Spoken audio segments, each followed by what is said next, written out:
అందరికీ నమస్కారం. తెలుగు నేలకు గెరిల్లా పోరాటాన్ని పరిచయం చేసిన అల్లూరి సీతారామరాజు గాథ, బ్రిటిష్ జాతిని సాగనంపాలన్న ఆశయంతోనే ఒడిశా గడ్డ మీద ఉద్యమించిన బక్షి జగబంధు విద్యాధర మహాపాత్ర వంటి వారి చరిత్ర భారతదేశం మొత్తానికి తెలియవలసిన అవసరం ఉన్నదా లేదా? కేంద్ర విద్యాశాఖ మంత్రి ధర్మేంద్ర ప్రధాన్ ఫిబ్రవరి 13న లోక్సభలో సంధించిన ప్రశ్న. ఇది వార్త రూపంలో కానీ మాట రూపంలో కానీ మనకు చేరలేదు, కానీ అందరికీ చేరవలసిన న్యూస్ ఇది. ఇంతవరకు అలాంటి మహనీయుల చరిత్రలను దేశం మొత్తానికి అందించే ప్రయత్నం జరగలేదన్నది నిజమే. కొందరినే, కొన్ని కుటుంబాలనే దేశభక్తి అనే పల్లకీలో మోస్తున్నారు. స్వాతంత్ర్యం వచ్చి 7.5 దశాబ్దాలు గడిచిపోయిన తరువాత చరిత్ర రచనకు సంబంధించి ఇలాంటి అవాంఛనీయ ముగింపునకు రావడం విషాదకరమే. కానీ తమ ప్రభుత్వం చరిత్ర రచనలో కనిపిస్తున్న ఇలాంటి శూన్య భాగాలను పూరించే పని స్వీకరించిందని మంత్రి సభ్యులకు తెలియజేశారు. ఇది శుభం. నిజానికి ఇది ఒక చారిత్రాత్మక ప్రకటన, దేశం మొత్తం తెలుసుకోవలసిన వార్త కూడా. మంత్రి జవాబు చాలామందికి సంతోషం కలిగించేదే. చరిత్ర రచన అన్న అంశం పార్లమెంటు వరకు వెళ్లడం కీలక పరిణామమే. భారతీయులకు చరిత్ర పట్ల శ్రద్ధ, స్పృహ స్వల్పమేనన్న చేదు నిజాన్ని ఇప్పటికైనా గుర్తించడం మొదలైందని ఈ పరిణామంతో అనుకోవచ్చు. అసలు ప్రశ్న, కేంద్ర ప్రభుత్వ పర్యవేక్షణలో పనిచేసే భారత చరిత్ర పరిశోధన మండలి ICHR చరిత్రను తిరగరాస్తుందా అని. అందుకు మంత్రి ఆచితూచి సమాధానమిచ్చారు. అయినా కూడా ఆ జవాబు ఆజాదీ కా అమృత్ మహోత్సవ్ ఆశయానికి అద్దం పట్టేలాగానే ఉంది. కేంద్రం ఆశయం చరిత్రను విస్తరించడమేనని మంత్రి వివరించారు. ఎందుకు విస్తరించవలసి వచ్చిందో చక్కగా విశ్లేషించారు. ఆ సందర్భంలో తెచ్చినదే అల్లూరి బక్షీల ప్రస్తావన. చరిత్ర విస్తరణ అంటే చరిత్ర పుటలకు చేరకుండా మరుగున పడిన వ్యక్తులకు, ఘట్టాలకు చోటు కల్పించడమే. తాజాగా ప్రధాని నరేంద్ర మోదీ దృష్టికి వచ్చినటువంటి ఒక అంశం గురించి కూడా మంత్రి సభ్యులకు తెలియజేశారు. అది కూడా మరుగున పడిన మహోన్నత ఘట్టమే.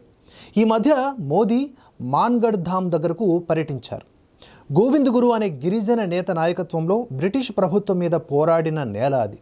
1913లో జరిగిన ఆ పోరాటంలో 1500 మంది గిరిజనుల్ని బ్రిటిష్ అధికారులు చంపేశారు. స్వామి శ్రద్ధానంద వంటి వారి లెక్కల ప్రకారం జలియన్వాలాబాగ్ దురంతంలో మృతులు దాదాపుగా 1100. బాగ్ రక్తపాతం కదిలించిన తీరులో మాన్గఢ్ ధామ్ ఊచకోత స్వతంత్ర భారత చరిత్రకారులను లేక ప్రభుత్వ పెద్దలను ఎందుకు కదిలించలేదు? ఇది త్యాగం పట్ల చూపించిన వివక్ష అని ఎవరికైనా అంటే వారికి ఉలికెందుకు? ప్రస్తుత ప్రభుత్వం సరిదిద్దుకోమంటోంది ఇలాంటి లోటుపాట్లనే. మంత్రి లోక్సభ సాక్షిగా చెప్పిన మరికొన్ని అంశాలను కూడా దేశం గుర్తించాలి. ఈ ప్రభుత్వం చరిత్ర మొత్తాన్ని ఒకే నేలకు సంబంధించిన గతంగా, బాధగా, పోరాటంగా నమోదు చేసుకోవడమనే విశ్వసిస్తోంది. అంతే తప్ప ఉత్తర భారత ప్రాంత అణచివేత, వారి బాధ, దక్షిణ దేశ విషాదం, వారి దుఃఖం అంటూ వేరువేరుగా చూడడం లేదని చెప్పారు ఆయన. ఈ చరిత్ర అంతా కూడా ఒకే నేల మీద నివసించిన ఒకే ప్రాంత ప్రజల గతంగానే చరిత్ర పుటలలో కనిపించాలన్నది ప్రభుత్వ భావన. చరిత్ర అంటే దేశం మొత్తానిది అన్న భావనను ఛిద్రం చేస్తున్నవే చరిత్ర రచనలో వచ్చిన శూన్యాలు. కాబట్టి వాటిని పూరించడం అనివార్యం. అప్పుడే ఒక సమగ్ర చరిత్రను, అన్ని వర్గాల త్యాగాలకు అద్దం పట్టే చరిత్రను, అన్ని ప్రాంతాల ప్రాతినిధ్యాన్ని ప్రదర్శించే చరిత్రను రచించుకోవచ్చు. సంస్కృతి, భాష ఈ రెండు కూడా చరిత్రను నిర్దేశిస్తాయి. ఈ దేశంలో అత్యంత పురాతన భాష తమిళమేనంటూ ప్రభుత్వం నమ్ముతున్నట్లుగా మంత్రి ఈ సందర్భంగా వెల్లడించడం కూడా గమనార్హం. ఉత్తర భారతదేశంలోనిటువంటి పురాతన పుణ్యక్షేత్రం కాశీలో తమిళ సంగమం ఏర్పాటు చేయడం వెనుక ఉన్న ఉద్దేశం కూడా ఇదేనని చెప్పారు. అన్ని సంస్కృతులను మా ప్రభుత్వం సమంగా గౌరవిస్తుంది, అన్ని భాషలను ఒకే విధంగా సన్మానిస్తుంది అంటూ ఆయన ప్రకటించారు. ఇక దీని మీద చర్చ ఎందుకు అని మంత్రి ప్రశ్నించడం కూడా సరైనదే. ఆజాదీ కా అమృత్ మహోత్సవాలు దేశం గతం మీద సమగ్ర దృక్పథాన్ని కలిగించడానికి దోహదం చేస్తున్నాయి. సమగ్ర చరిత్ర అనగానే కాషాయీకరణకు కుట్ర అంటూ, సంస్కృతి రక్షణ అంటే హిందుత్వ అంటూ బొసలు కొట్టే వారికి మంత్రి ఇచ్చినటువంటి జవాబు కనువిప్పు కలిగించే విధంగానే ఉంది. వారి దృష్టిలో ఏది చరిత్ర? హిందూ దేవాలయాల శిథిలాలలో, మతం మారినా మారని భారతీయుల ఇంటి పేర్లలో కనిపించే ఒక కాలపు మతోన్మాదాన్ని, దాని రక్తదాహాన్ని మరుగుపరచడమే చరిత్ర. పైగా అలా మరుగుపరచబడినటువంటి చరిత్రతో దేశంలో సహృద్భావం వెల్లువెత్తుతుందని చెప్పడం మరొక దగ. భారతదేశ గతమంతా ఢిల్లీ కేంద్రంగానే తిరిగిందనుకోవడం అసమగ్ర దృష్టి. ఈ వాదం చరిత్ర రచనలో దక్షిణ భారత ప్రాంతానికి అన్యాయం జరిగిందనే అభిప్రాయానికి కూడా తావిచ్చింది. ఉత్తరాదిన, దక్షిణాదిన కూడా యావత్ భారతావనిని ఏలిన వంశాలున్నాయి. కానీ ఈ వాస్తవం విస్మృతికి గురవుతోంది. మనం గతం, మన పూర్వీకులు భారతదేశాన్ని ఏ కోణం నుంచి కూడా ఉత్తరం, దక్షిణం, ఈశాన్యం అంటూ వేరువేరు ముక్కలుగా చూడలేదన్న దృష్టి మాత్రమే మనం వేరువేరు కాదు అన్న భావన నేటి తరంలోనూ అంకురింప చేస్తోంది.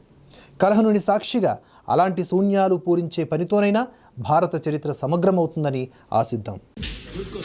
अध्यक्ष महोदय, प्रश्नकर्ता श्री सुब्बारायन जी ने पूछा है कि ICHR इतिहास की पुनर्लिखन कर रहे हैं क्या, लिखने की परियोजना शुरू की है क्या? हाँ, पुनर्लिखन परियोजना शुरू करें. उत्तर हमने बड़ा विनम्रता से दिया है. ऐसा कोई योजना रीराइट करने की नहीं है, जिसके बारे में अच्छे अंग्रेजी शब्द में आदरणीय मनीष तिवारी जी ने थोड़ा उसको और लचीला बनाया है. सरकार के ऐसे कोई उद्देश्य नहीं है किसी इतिहास को पुनर्लिखन करने के लिए. लेकिन आपने सही कहा है, क्योंकि प्रश्नकर्ता आपके आदेश से तो जो प्रश्न उसी का उत्तर दिया जाता है. उन्होंने कहा क्या ICHR इतिहास के बारे में कोई प्रकल्प लिया है क्या? मैं इस सदन को आपके माध्यम से बड़ा विनम्रता से अवगत कराना चाहूंगा. जी हां, क्योंकि भारत में इतिहास की, मैं अगर आपके सामने अध्यक्ष जी आपकी संरक्षण भी चाहिए, 2-3 उदाहरण बताऊंगा. अभी अभी आदरणीय प्रधानमंत्री जी ने आपके गृह राज्य और गुजरात की सीमा में मानगढ़ गए थे. मानगढ़ धाम गए थे, जहां 1913, बहुत पुरानी नहीं, 1913 में एक ऐतिहासिक चीज हुई थी. देश की आजादी के लिए गोविंद गुरु जी के नेतृत्व में 1,500 लोगों की शहादत हुई थी. इन्हीं दिनों में हमारी सरकार ने 2 बहुत बड़े क्रांतिकारियों को की सम्मान में वीर बाल दिवस मनाया.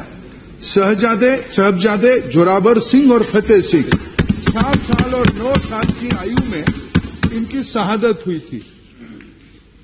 संस्कृति मंत्री दक्षिण से आते हैं, आंध्र से आते हैं, तेलुगु भाषा भाषी है.